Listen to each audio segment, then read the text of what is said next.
On Christmas Eve, I noticed the family portrait gleaming in its polished frame. My face had been neatly cut out. The next day, no one brought it up. I slid an envelope into my parents' hands and murmured, "Don't open this yet." Of course, they ignored me and tore it open anyway. My mom instantly dissolved into tears, while the color drained from my dad's cheeks. I'd love to say it blindsided me, like some shocking twist in the finale of an emotional drama. But honestly, it wasn't a surprise. It felt less like betrayal and more like destiny, as if this ending had always been waiting for me.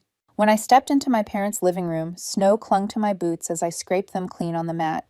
My eyes lifted, and there it was.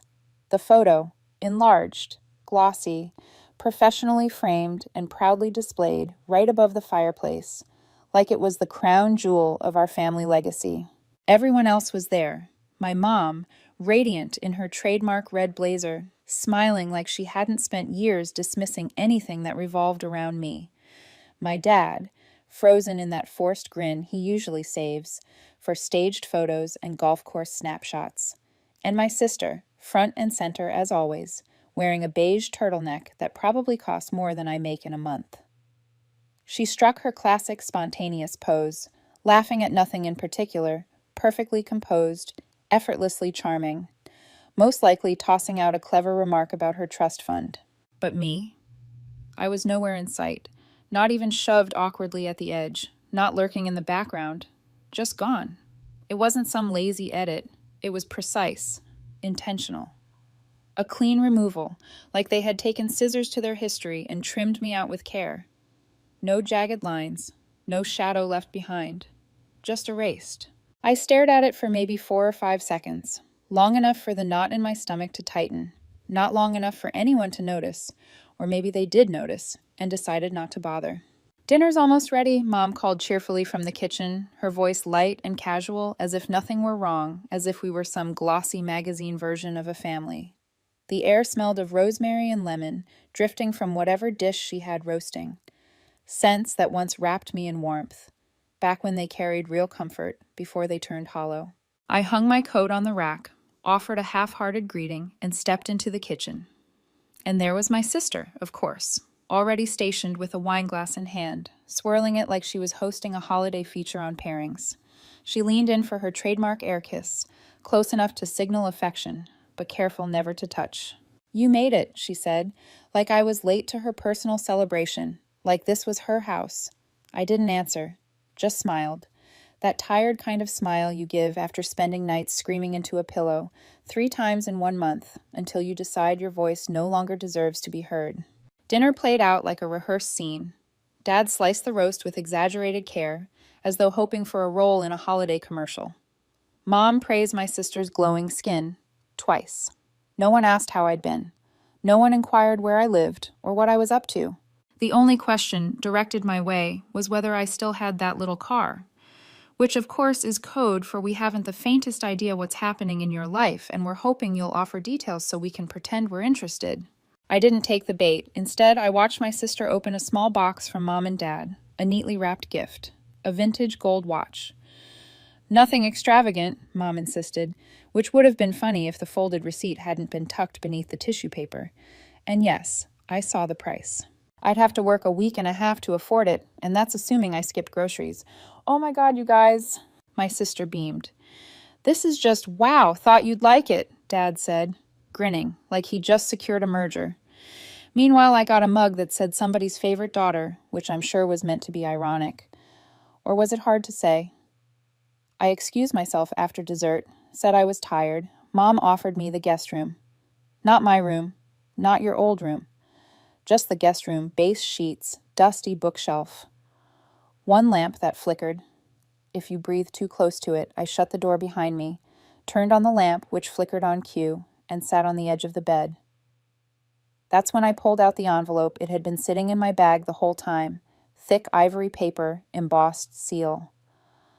I thought about giving it to them in the morning, after the stockings, after the cinnamon rolls, after the performance. But standing in that living room, looking at that photo, seeing my entire existence airbrushed out like a glitch in the family algorithm. Yeah, I changed my mind. They didn't just forget me. They erased me. Carefully, strategically, like I'd been a bad brand, partnership. I turned the envelope over in my hands. It felt heavy that night. I lay in bed and let the house settle around me. Same creaky floorboards, same ticking wall clock. Somewhere in the hall, my dad was snoring. My mom's voice drifted up once, something about bringing the good plates tomorrow. My sister laughed in that practiced breathy way of hers, the Golden Child soundtrack. I closed my eyes and thought about the years, the time I got into my dream college, and they said we're so proud before immediately asking if I could defer a year so they could help my sister with her portfolio. The time I missed rent and called home, and Dad said, things are tight right now, while planning a cruise for her birthday. The time I brought home a boyfriend, and they forgot his name at dinner. He never came back. I didn't blame him.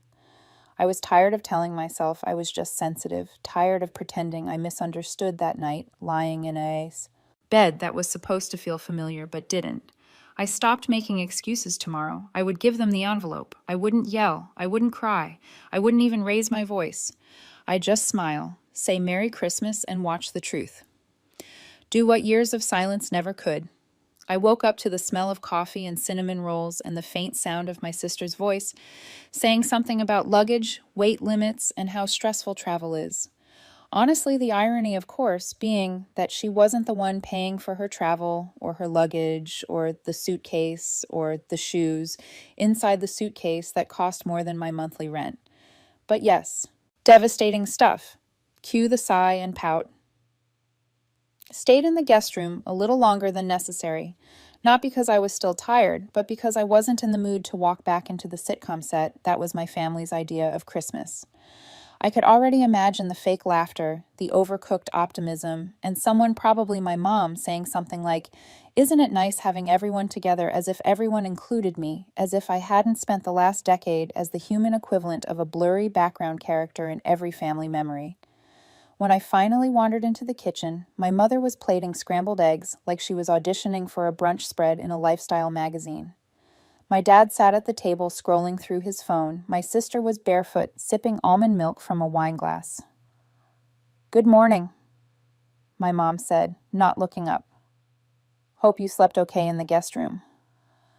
"The mattress has a personality," I said, pouring myself some coffee. She laughed like I was joking. Aw, wasn't we made it through breakfast the way we always did? Performing, there was no catching up. No one asked about my job or how I was doing or whether I was still living in that small apartment with the creaky stairs, which for the record I wasn't. My sister talked about her upcoming trip Barcelona this time and how she was so lucky to have parents who supported her dreams. I didn't say anything, just nodded along like a seat filler at an award show. They still hadn't noticed the envelope sitting in my coat pocket that would come later. Instead, I let my thoughts drift backward to everything that led up to this moment when I graduated high school. I got a scholarship, not a full ride, but enough to make it possible if I picked up part-time work. I remember sitting at the kitchen table, paperwork spread out, asking if they could help with the rest. Just a little, my mom gave me this look like I'd asked to borrow her wedding ring to pawn. Dad said something about tough. Timing, and we're still catching up from the bathroom remodel. The same remodel, that fun fact included. Heated floors and a bathtub with Bluetooth. 2 months later, my sister got a new car for her 18th birthday. White leather seats, custom stereo. A bow on top, she cried. When they handed her the keys, told them they were the best parents in the world. I stood next to the recycling bin, holding a $20 bill tucked inside a graduation card that said, "You're going places." And you know what? I still left for college, took 3 jobs, slept 4 hours a night, ate too much, instant ramen, graduated with honors, moved to a new city, started over. I didn't ask them for anything after that, and they didn't offer. When I was laid off 2 years ago, I didn't call when I was sick and couldn't afford the medication my doctor prescribed. I didn't ask when my apartment flooded and I lost most of my furniture. I bought a used mattress off Craigslist and made do. Meanwhile, my sister posted Instagram. Stories from Santorini sponsored. Obviously, I used to wonder if maybe it was me. Maybe I was just harder to love, more reserved, less shiny.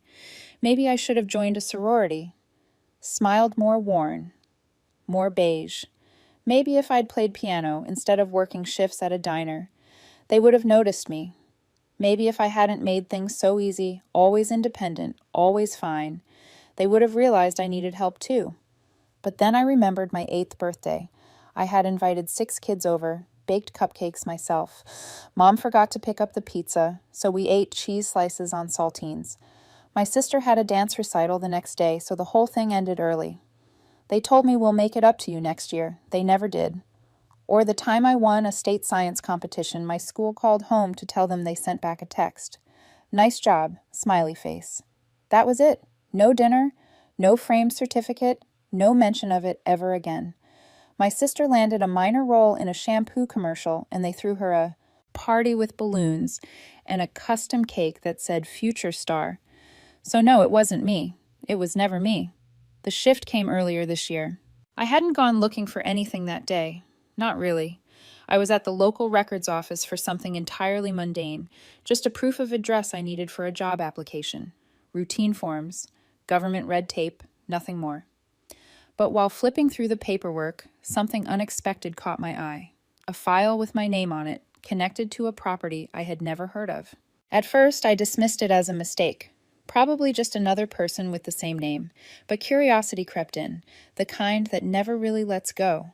And before I knew it, I was pulling on the loose thread.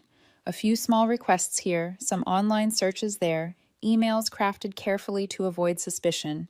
The deeper I dug, the more tangled it became. Secrets, pieces of my life that had been tucked away, hidden on purpose, and at the very center of all those buried truths was me. I didn't explode, didn't storm in demanding answers. I simply watched, the same way I'd always done. Only this time, I wasn't powerless. This time, I had documents, records, proof carved in black and white. And as I sifted through it all, something unexpected washed over me. Calm. It felt like I'd been trapped underwater my entire life without realizing it, and suddenly, my lungs had learned how to breathe again. They hadn't merely overlooked me, they had exploited me, my name, my rights, and worst of all, my silence. But those days were finished. Now I had leverage, something they would be forced to face, something they could never sweep aside. That morning, after breakfast, I went upstairs to change. I moved slowly, deliberately, giving them time to settle into their holiday ritual, gathering by the tree, tearing open presents, soaking in the carefully staged joy they loved to show the world. By the time I came back down, they were already in full swing. My sister was unwrapping something extravagant, her fake surprise dialed up for effect. My mom wore that watery-eyed expression she always kept ready for the moments she'd later polish and post online. My dad looked over at me and asked, "Get any rest last night?" I gave a small smile. "Enough." He nodded once, then returned his attention to my sister as she squealed over a luxury handbag. I eased into a chair, slipped my hand into my coat pocket, and placed an envelope on the table, half hidden among coffee cups and ripped paper. No one noticed at first. But eventually, they always did, always a little too late. Nearly 10 minutes passed before my mom spotted it, or rather, she noticed that something unfamiliar was lying on her pristine, reclaimed wood table. God forbid anything rest there without a coaster or a clear purpose. She picked it up gingerly, like it might be a misdelivered bill or an invitation that had landed in the wrong house. "What's this?" she asked, directing the question to the room at large, not to me. I let the silence hang, sipped my coffee, and finally answered, "It's from me." My dad glanced up, hands still brushing stray bits of wrapping paper aside, as though another gift might be hiding beneath them. "You didn't have to get us anything," he said lightly, his smile the kind you give when you're handed a corny novelty mug with a quote on it. "I know," I said evenly. "I wanted to." That changed the air. My mom sat back down, turning the envelope over and over in her hands. "Should we open it now?" she asked. I gave the faintest shrug. "I'd rather you didn't." So, of course, they opened it anyway. My dad leaned in over her shoulder as she carefully broke the seal, and for a few moments, the only sounds were the soft sliding of pages and the faint crinkle of paper shifting in her hands. I watched my sister fold the handles of her new designer tote, just so, like it was a newborn. She just named after a French city, then the silence changed. It thickened. I didn't even have to look up. I could feel it. Something between realization and nausea, like the exact moment you realize the milk in your coffee is sour, right after you've swallowed. My dad let out a breath through his nose. My mom's eyes were scanning faster now. flipping to the second page, the third, like she could outrun what she was reading. My sister looked over. "What is it?" They didn't answer. She tried again, a little louder. "What's going on?" Still nothing. That was my cue. I figured it was time. "You knew," I said, standing up slowly. "Merry Christmas. What is this?" My mom finally asked. Her voice was quiet, flat, not angry, not confused, just blank that I said is a copy of Grandpa's will. She blinked. "I've seen his will." "We handled the estate, no," I said. "You handled what you told me was the estate. You never showed me. The full will just said he left a few keepsakes and some cash that went toward funeral expenses." He blinked too much, like he was stalling for time. "That version didn't mention the rental property in Old Briar." I continued. "Probably because you were already collecting rent from it by then." My dad dropped the papers on the table like they'd burned him. "Where did you get this?" "Oh, you know," I said. "Public records, title, searches, tax filings, archived emails, a couple phone calls, a very patient lawyer." My sister finally stood up. "Wait, what rental property? The one by the park?" I turned to her. "The one you used for that photo shoot last year." "Yeah, that one." Her mouth opened, but nothing came out. My mom finally found her voice again. "Sweetheart, this isn't what it looks like," I smiled. "That's funny because it looks like you used my name, my inheritance, and my legal rights to fund your lifestyle while telling me there was nothing left for me." "It wasn't like that," she said too quickly. "It was complicated." "It wasn't," I replied. "The will is extremely clear. The house was left to me. Sole beneficiary, full title. Transferred, which means all that rent you've been collecting technically stolen and the renovations unauthorized." My dad rubbed his temples, like this conversation was giving him a migraine. "I hoped it was. I knew you wouldn't understand," he muttered. "You're always so dramatic that got a laugh out of me, right? I'm dramatic. You edited me out of a family portrait and committed inheritance fraud.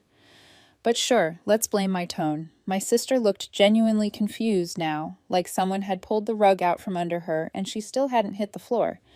"But that house paid for my tuition, I know," I said, "and the car, and the Mexico trip, and probably a few handbags along the way." "That's not fair," she snapped. "You didn't need it. You were always the independent one. You never asked for help because I was told there was nothing to ask for." I said, "You made sure of that." My mom's voice shifted into soft, careful territory, the same tone she used when trying to return something at a boutique without a receipt. "We didn't think you'd want the responsibility. You were busy. You were always so far away." "I was far away," I said, "because you made it very clear. I wasn't welcome here." Dad pushed back his chair. "You need to calm down, and you," I said, turning to him. "Need a lawyer." He froze. "I'm not suing," I added yet. "But I've officially reclaimed ownership of the property. The tenants have been notified. Rent payments will now go to me. Your access to the house is revoked." My mom looked like she might cry. "But that house was our income. We depended on that." I tilted my head, then. "Maybe you shouldn't have stolen it. We're family," she whispered. "No," I said. "You're people I used to be related to. There's a difference." My sister crossed her arms. "You think this makes you better than us." "No," I said. "Just not beneath you anymore." The silence that followed wasn't peaceful. It was loaded. The kind of silence that makes your ears ring a little. No one moved. No one breathed.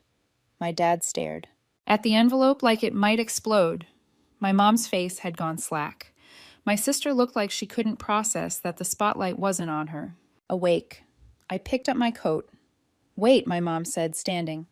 "Can't we at least talk about this? You just did," I said, "for years. Every time you made a decision without me, every time you left me out, every time you told me I'd understand." Someday Dad's jaw was tight. "If you leave now, don't bother coming back."